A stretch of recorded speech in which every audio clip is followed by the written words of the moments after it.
Stephen A. Smith has finally reacted to LeBron James joining the Philadelphia 76ers, and his response wasn't what most NBA fans were expecting. He didn't just explain why the move shocked him. He revealed one reason he believes this decision could completely change LeBron's legacy. Let me break it down. Friday morning, that's when the news broke. And that's when Stephen A. Smith's phone lit up like everybody else's. LeBron James, the NBA's all-time leading scorer, a four-time champion, 22 years into a career that's outlasted 5 presidents, had picked his next team. And it wasn't the one basically every analyst in the building had circled for weeks. Friday morning's news was equally as shocking to ESPN's Stephen A. Smith, who thought the Akron, Ohio native would return to his home state, and the Cleveland Cavaliers for his third stint. That was the pick. That was the story everybody had already written in their heads. LeBron, closing the loop, going home to Ohio one more time before he hangs it up. Instead, he went to Philadelphia, and Stephen A. didn't hide how that hit him. On air, he laid out exactly where his head was at going into that Friday morning. He said he figured that if James was heading back east, he'd go home, that he wouldn't dangle his availability in front of the Cleveland Cavaliers, and then bolt somewhere else, and for James to land with the Philadelphia 76ers instead. That was a shock amongst shockers. Say that phrase back to yourself. Shock amongst shockers. This is a man who's covered LeBron's entire career, every free agency, every decision, every rumor cycle since the Cavs drafted him out of high school. And this is the biggest surprise he's got in the bank for all of it. He wasn't the only voice in the building either. Kendrick Perkins looked at the existing core of Joel Embiid, Tyrese Maxey, VJ Edgecombe, and the recently acquired Jaylen Brown, and said flatly that James is the piece that puts Philadelphia over the top, that the 76ers, with LeBron James, can win the championship this year with this roster. Perkins wasn't hedging. He was pointing at a roster that 3 weeks earlier wasn't even being talked about in the same breath as a title contender, and calling it a championship team. And it wasn't just the analysts losing their minds. Even the team LeBron didn't pick couldn't make sense of it. Miami was reportedly left wondering why James walked away from a bigger offer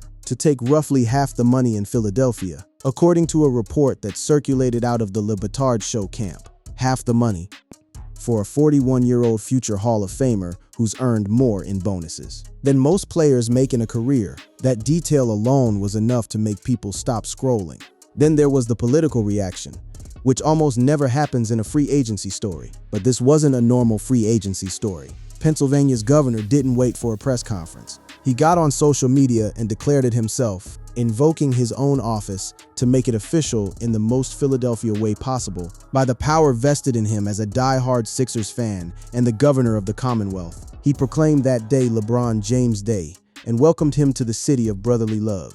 That's the temperature of what happened. A governor making a proclamation, an ESPN insider calling it a shock amongst shockers on national television, a rival franchise reportedly confused about the money, and a fan base that had spent years bracing for disappointment, suddenly being told the greatest scorer in NBA history was walking through their door. Social media reaction matched the mood of everyone else scrambling to process it. One fan online summed up the sentiment plenty of people were feeling watching the deal come together, joking that at $4 million a year, LeBron is making less than the guy who operates the stadium t-shirt cannon. And that's fitting, because they'll both spend the season watching people in the upper deck scream in disappointment. Brutal, but it captures just how strange this contract looked, next to what people expected LeBron's farewell tour to cost somebody.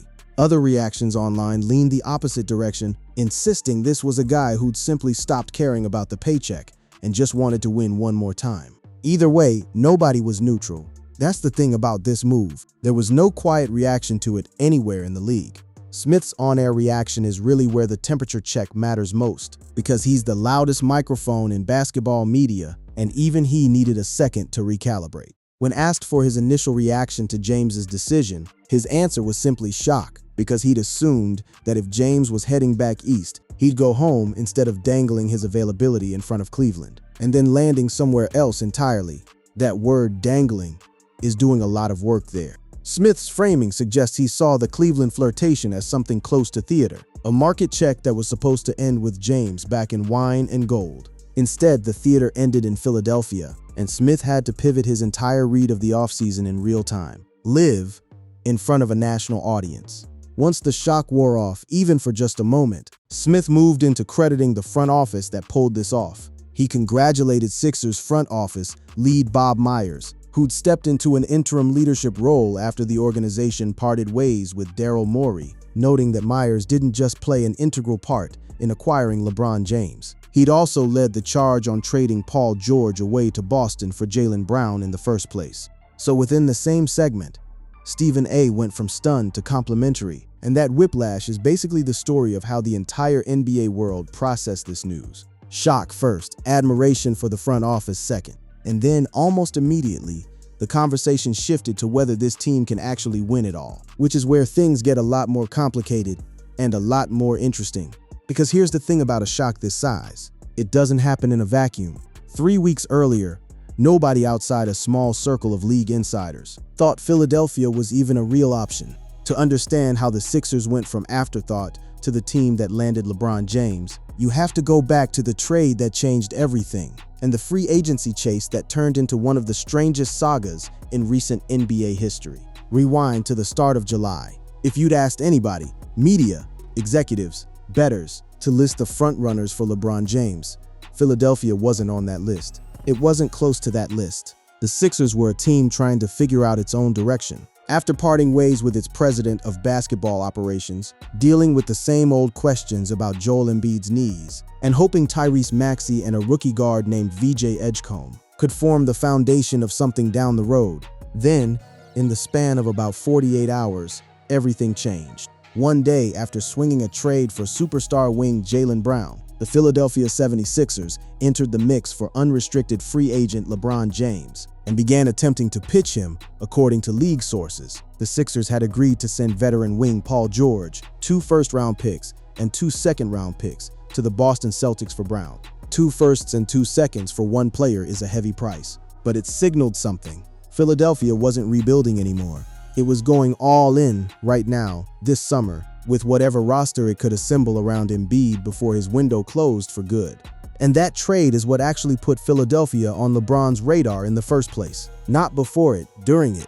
Philadelphia wasn't always an option for LeBron James as he weighed his free agency decision. According to ESPN, the 76ers weren't a team James was considering joining until the franchise pulled off the blockbuster to acquire Jaylen Brown from Boston in exchange for Paul George and the draft compensation. The move instantly shot the Sixers into the upper echelon of Eastern Conference contenders and apparently got LeBron James's attention, with ESPN's Shams Charania saying on First Take that Philadelphia wasn't even in the pool of candidates until Bob Myers went out and got Jaylen Brown. And that changed the entire equation. That's a stunning detail on its own. The single biggest domino of the entire 2026 free agency period was, at least in part, a reaction to a trade that had nothing to do with LeBron when it was made. Philadelphia didn't build this roster with LeBron in mind. They built a contender, and LeBron looked up and decided he wanted in. Meanwhile, the actual free agency chase had been dragging for weeks, and it was wearing on everybody covering it, Stephen A. included. Before the Sixers ever entered the conversation, this had already become the longest-running soap opera of the summer. LeBron James's free agency reached the point where even a day without an announcement became a headline of its own. Smith had grown visibly frustrated with how long it dragged. At one point, days before anything was settled, he laid out his own theory of where this had to end, ruling out the Western Conference options entirely. He said flatly that James wasn't winning out West, it wasn't going to happen, and that James was staying in the East. That left 3 teams in his mind: the Sixers, the Heat, and the Cavs. But even then, Smith had reservations about Philadelphia specifically, and they were reservations about hierarchy, not talent. He questioned how LeBron James would willingly arrive as the third option on a roster where Joel Embiid deals with health uncertainty every season, and Tyrese Maxey has become the franchise cornerstone, while Jaylen Brown didn't get there to fade into the background either. In Smith's view, that created a hierarchy issue on the roster before LeBron had even signed a single form. So the version of Stephen A. Smith the world saw on signing day wasn't a man who'd been quietly assuming Philadelphia the whole time. He was a man who had talked himself into Cleveland, flagged Philadelphia's roster hierarchy as an actual problem, and then watched James pick the exact team he thought had the most complicated path to actually accepting LeBron's presence. There's also a piece of this that goes back further than anybody initially realized. This wasn't the first time Philadelphia and LeBron had crossed paths in a serious way. One of James's former Lakers teammates told The Athletic, He recalled a conversation where James talked about how seriously he'd considered signing with Philadelphia before ultimately picking the Lakers back in 2018. 8 years later, he's finally a 76er. That detail reframes the entire story. This wasn't a spontaneous decision born out of a summer trade. Philadelphia had apparently been somewhere in the back of LeBron's mind for the better part of a decade, quietly waiting for the right roster and the right moment to resurface. And insiders around the league picked up on the ripple effect. The moment the news dropped, front office executives and agents across the NBA had been waiting on this single decision to unlock the rest of their own summer plans. One text exchange between a front office executive and an agent captured the mood perfectly, both saying essentially the same thing, that it was finally over. And now the rest of the offseason could move, with more deals expected to start falling into place. Now that James had picked his team, that's how big a bottleneck this had become. An entire offseason across multiple franchises had been paused waiting on one 41-year-old to make up his mind. And when he finally did, he didn't pick the sentimental choice. He picked the roster that had just remade itself in the span of a single trade, built specifically to compete for a title the moment he said yes. Which brings us to the part of the story that turned heads, almost as much as the decision itself, the actual money on the table, and just how little of it LeBron decided to take. If the destination was the first shock, the contract was the second one. And honestly, it might be the bigger story once people had time to sit with it. This wasn't a max deal. It wasn't even close to a max deal. LeBron James reportedly agreed to join the Philadelphia 76ers on a 2-year, $8 million deal, a number that for a player of his stature is almost unheard of. For context, plenty of rotation players who've never made an all-star team earn more than that in a single season. LeBron James, the sport's all-time leading scorer, signed for pennies on the dollar compared to what he could have commanded elsewhere. And that Miami detail from earlier wasn't just internet chatter. It lines up with the actual numbers. The Heat were reportedly left wondering why James walked away from an offer worth roughly double what Philadelphia gave him. That's not a small gap. That's a franchise that put real money on the table, got outbid by half, and still lost. The finer print of the contract makes it even more specific. Cap experts who dig through these deals for a living broke down exactly what James is set to earn across both years. His contract with Philadelphia runs $3,876,529 in the first season and $4,070,355 in the second, both on a player option. The reason it counts as the full $3.9 million, rather than the smaller $2.4 million figure some veterans get, is because it's a 2-year deal rather than a 1-year minimum contract. Small numbers to obsess over, sure, but they matter because of what they represent. This is the veteran's minimum, the absolute floor of what an NBA roster spot pays. LeBron James, 22-time All-Star, 4-time MVP, 4-time champion, signed for the floor. And that decision created real logistical headaches for Philadelphia's front office, which is a detail that got buried under all the celebration. Because of where the Sixers sit against the salary cap's first apron, the team will need to waive a player just to fit James under the hard cap. They were sitting $572,000 above apron one, even before accounting for his salary. A team that just landed the biggest free agent of the summer still has to cut somebody to make room for him. That's how tight these margins are at the top of the league right now. Because it's a 2-year contract with no cap relief attached, Philadelphia will either need to waive a non-guaranteed player or work out a trade to clear the necessary money. So even in victory, there's cleanup work left to do. The front office that pulled off the impossible now has a smaller, more tedious problem to solve before training camp even opens. The breaking news itself came through Clutch Sports Group, LeBron's own representation, confirming to Shams Charania that the deal was official. And that's the exact clip that had Stephen A. reacting live on set, the one that's been clipped and replayed across every basketball account on the internet since. So why take half the money? James addressed that question himself, and it wasn't about the paycheck at all. Announcing the decision on social media, James called this his last decision and revealed it came after he strongly considered retirement. He went further, laying out exactly where his head had been at the end of last season. He wrote that he was pretty sure he'd played his last game, that he'd been honest at his final press conference, when he said he needed to look at himself and decide if he still loved the game, and that he still truly loves it and has more to give. He added that he believes he can help make the Philadelphia 76ers a championship team, and that he's excited to energize a new fan base and start this journey one more time. That statement reframes the entire money conversation. This wasn't a business decision. It was a farewell tour that almost didn't happen at all. And when it did happen, the number attached to it became secondary to the opportunity itself. Half the money in James's framing was the price of getting one more real shot at a ring, with a roster built to actually compete for it. There was even a breadcrumb hiding in plain sight before any of this became official. Back at a media event in New York the week before free agency opened, James was on stage teasing the crowd about his decision without giving anything away. He'd given hints about his next destination during a podcast appearance at Fanatics Fest, teasing the crowd about his decision and telling them to trust the process. The very phrase that's been the 76ers mantra since Embiid joined the franchise back in 2014. Nobody clocked it in the moment. In hindsight, it was the whole answer, delivered in plain sight, days before anyone outside his closest circle knew where he was headed. And that prediction market gap tells you just how blindsided the entire industry was. The prediction market Kalshi had the Sixers at just an 8% chance of landing the 41-year-old entering that Friday morning. 8%. Bettors with real money on the line thought this was closer to a long shot than a real possibility, right up until it happened. That's the money side of the story. Now the harder question, the one Stephen A. Smith himself flagged before the ink was even dry. Can this roster with this hierarchy, with Embiid's health always hanging over it, actually win? This is where the celebration runs into the hard basketball questions, and where Stephen A. Smith's commentary shifted from shock to something closer to analysis, with a very specific condition attached.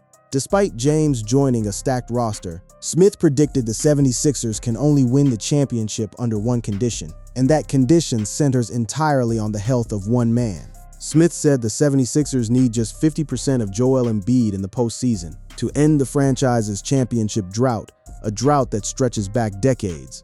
50%, not full health. Not a clean bill from the medical staff. Just half of what Embiid is capable of when he's right. That's how low the bar has been set for a former MVP, and it tells you everything about how many times his body has failed him in the games that matter most. The numbers back up why that bar is set where it is. Embiid's inability to consistently stay healthy, particularly in the playoffs, has been one of the biggest what-ifs in 76ers history. In the 2026 playoffs alone, he played in just 4 of the team's 7-game series win over the Celtics in the first round, missing the first 3 games entirely, which turned out to be a key factor in how that series unfolded. That's the shadow hanging over this entire signing. Philadelphia didn't just add LeBron James to a healthy contender. They added him to a team whose best player has a well-documented history of disappearing for stretches of the exact games this roster was built to win. Kendrick Perkins, elsewhere in the same conversation, pushed back on that pessimism a bit, but even his optimism came with an asterisk about the type of teammates LeBron has historically needed to actually get over the top. Perkins noted that the teams James won championships with always had dogs around him, meaning competitors, grinders, players who brought an edge that pure talent alone doesn't guarantee. Whether this current Philadelphia core has that edge is still an open question, and it's one that split opinion even among people who agreed the roster talent was undeniable. Smith broke down the pieces himself on air, pointing out that now you've got Jaylen Brown, who's big time, with Tyrese Maxey, who's big time, along with VJ Edgecombe, who signed as a rookie and already flashed tremendous potential. Smith's actual bottom line was that if Joel Embiid is 50%, if he can give the team anything at all during the playoffs, the Philadelphia 76ers could win the championship. That's the same 50% threshold showing up twice across 2 separate broadcasts, a number Smith clearly settled on as his real answer to whether this works. It wasn't just Smith running these numbers either. On First Take, Smith reacted to the signing by warning that the 76ers are now right in with New York as the favorites to come out of the Eastern Conference, a direct shot at a Knicks team that had just come off a championship season. He specifically pointed to the Knicks having swept Philadelphia in the second round of the playoffs the previous season, using that history as the backdrop for why this addition matters so much. Philadelphia isn't just adding a star, they're adding the one player capable of flipping the exact matchup that ended their season months earlier.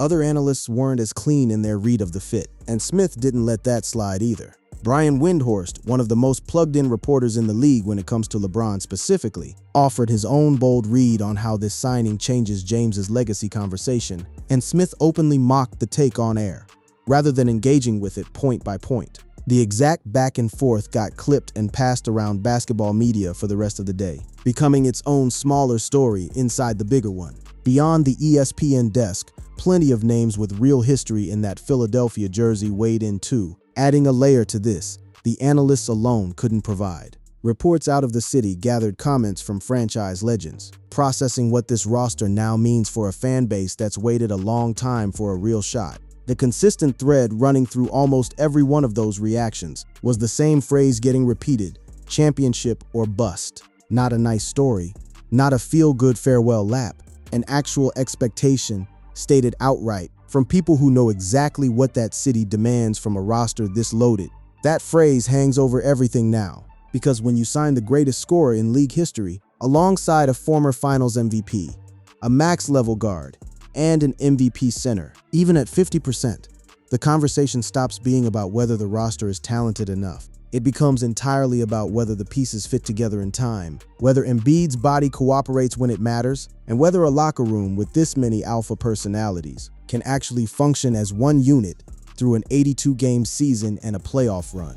Even the front office knows there's real work left before any of that gets tested. Beyond the Embiid question, there's the actual on-court fit to sort out. With Tyrese Maxey, VJ Edgecombe, Jaylen Brown, LeBron, and Joel Embiid, Philly now has one of the best starting fives in the league, with a bench led by Anthony Simons and Dean Wade that has a chance to be solid too. Though there are real concerns tied to LeBron's age, Embiid's health, and how minutes and touches get split across everyone involved. Still, the Sixers spent this entire summer transforming themselves from a possible play-in team into a legitimate title contender, giving themselves a real shot at LeBron's 5th championship and Embiid's 1st. That's the trade Philadelphia made with this move in every sense of the word. They traded the safety of a slow rebuild for the pressure of an immediate championship window, one that might only be open for a single season, before age, health, or both close it right back up. So where does this actually leave everyone, now that the shock has worn off and the roster's actually been assembled on paper? For Philadelphia, the stakes couldn't be higher. This city has gone decades without a title, and the front office just spent an entire summer betting everything on a 2-year window, with a 41-year-old at the center of it. There's no version of this where mediocrity is an acceptable outcome. The phrase attached to this roster from day one, championship or bust, isn't a media narrative imposed from outside. It's coming directly from people connected to the franchise itself. For LeBron, this really does read like the final chapter, and he said as much in his own words. A last decision, as he called it, made after seriously weighing retirement, made not for the money, but for one more real shot at a ring in a conference he's already conquered before. Whatever happens this season, it's difficult to imagine a scenario where he suits up somewhere else afterward. Whether this ends in a 5th championship or an early playoff exit, it's shaping up to be the closing image of one of the longest, most decorated careers the sport has ever seen. For Joel Embiid, the stakes are just as personal, even if they're quieter. A former MVP who's never gotten past the 2nd round now has the single best help he's ever had walking through the door. At the exact moment his own body has become the biggest variable in whether any of it matters. 50%, as Stephen A. put it, that's the number this whole season may hinge on. And for Bob Myers, the executive who Stephen A. credited on air for engineering both the Jaylen Brown trade and the recruitment that followed it, this is the validation of a front office reshuffle that started with an uncomfortable departure, stepping into an interim role after a messy parting with the previous president. Myers now has to turn a stacked roster on paper into results on the court, with every eye in the league watching how the pieces actually mesh once real games start. The Eastern Conference, meanwhile, just got a lot more complicated for everybody standing in the way. The defending champions in New York now have a direct challenger with legitimate star power up and down the roster. Cleveland has to sit with the fact that its former franchise player chose somewhere else entirely, closing a reunion storyline that had been building for months. Miami has to process losing out despite putting up real money. And every other team chasing a title this year now has to build its own plan around the reality that LeBron James, at 41 years old, just became a Philadelphia 76er. None of it resolves anything yet.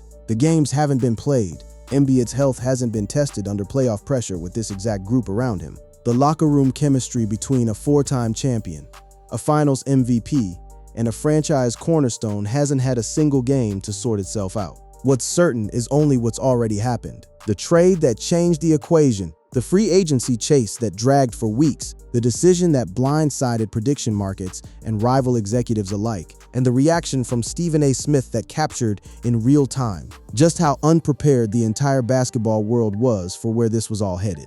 Shock amongst shockers.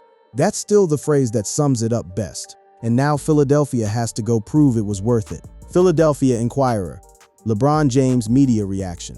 Yahoo Sports. Stephen A. Smith's warning to Knicks. Clutch points. LeBron James' 76ers decision draws shocked reaction. Stephen A. Smith. Yahoo Sports. Stephen A. Smith backs 76ers to win championship. Basketball News. Brian Windhorst claim. Stephen A. Smith mocks him. Heavy.com. NBA.